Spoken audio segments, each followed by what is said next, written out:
Broadway ਤੁਹਾਡੇ ਵਿਦੇਸ਼ ਜਾਣ ਦੇ ਸੁਪਨਿਆਂ ਨੂੰ ਦੇਵੇਗਾ ਹਕੀਕਤ ਦੀ ਉਡਾਨ। नमस्कार दोस्तों, मैं अमरशीद ब्रॉडवे इमिग्रेशन सर्विसेज से। तो ऑस्ट्रेलिया में ऐसा क्या है जिसके कारण इतने बड़े लेवल पे रिफ्यूजल आ रहा है?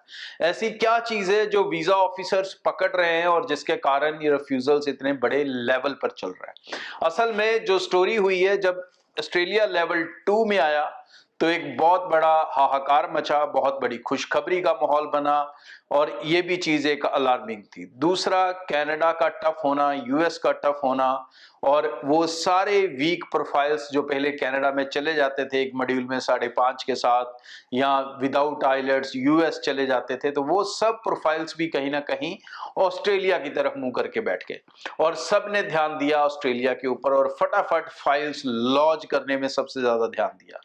लेकिन एम्बेसी ने जो चीज देखी वो बहुत ही खतरनाक चीज थी कि जितने बच्चे भी फंड्स दिखा रहे थे वो या तो नए बैंक अकाउंट खुले हुए थे और या फिर वो नई ट्रांजैक्शंस थी जो कुछ दिन पहले ही हुई थी। तो ये जो प्रॉब्लम है ये लगातार ऑस्ट्रेलियन स्टूडेंट्स के साथ आ रही है। किसी के पास भी, या मैं कहूं कि बहुत सारों के पास जेन्युइन फंड्स नहीं है। तो जब आपके पास जेन्युइन फंड्स नहीं है, आप रातों रात अपने फाइनेंसर से डलवाते हो, चाहे वो नया अकाउंट खुलवा कर डलवा रहे हो या प्रेजेंट वाले पुराने अकाउंट में नई एंट्रियां डलवा रहे हो या किसी रिश्तेदार से उधार पकड़ कर एंट्रीज डाल रहे हो, तो ये एंट्रीज सस्पिशियस एंट्रीज बन रही हैं और ये सस्पिशियस एंट्रीज आपको वीजा लेने से रोक रही हैं।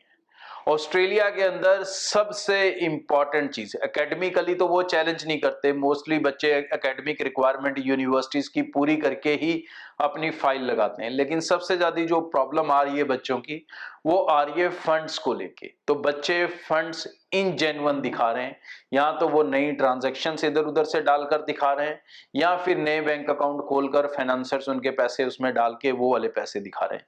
तो ये सिचुएशन, क्योंकि ज्यादातर केसेस के अंदर 80-90% केसेस के पास, तो इसीलिए एम्बेसी को ये चीज सस्पिशियस लग रही है जिसके कारण इतने बड़े लेवल पर ऑस्ट्रेलिया में रिफ्यूजल देखने को मिल रहा है। और ये रिफ्यूजल्स आगे भी देखने को मिलता रहेगा जब तक आप लोग इस सिचुएशन से बाहर नहीं आते। मतलब जिन्होंने ऑस्ट्रेलिया जाना है वो अपने फंड्स डालें, उनको 6 महीने पुराने करें, उसके बाद अपनी फाइल लगाने की सोचें। अगर आप जुगाड़ करके कहीं से फंड्स पकड़ के रातों रात इधर उधर से करके लगाने की कोशिश कर रहे हो तो वो आपको सक्सेस नहीं देगा। उससे बेहतर है अगर आपको एजुकेशन लोन मिल जाए बैंक से, तो वो चीज आपके फेवर में ज्यादा जा सकती है रेदर देन जुगाड़ के फंड्स दिखाने की जगह। तो फाइनेंशियल पार्ट के ऊपर आप जितनी मेहनत कर लोगे उतना इजी रहेगा आपका मई जून इनटेक के अंदर वीजा लेना। उसके लिए आपके पास सफिशिएंट समय है अपने फंड्स को होल्ड करने का। लेकिन अगर आपने अभी भी ध्यान नहीं दिया तो जो सिचुएशन फेब इनटेक की हुई है, जो बुरा हाल फेब इनटेक का हुआ है, यही बुरा हाल आगे कंटिन्यू रहेगा। वीजा से सिर्फ उनको आ रहे हैं जिनके अपने जेन्युइन फंड्स, इनकम के डॉक्यूमेंट्स हैं।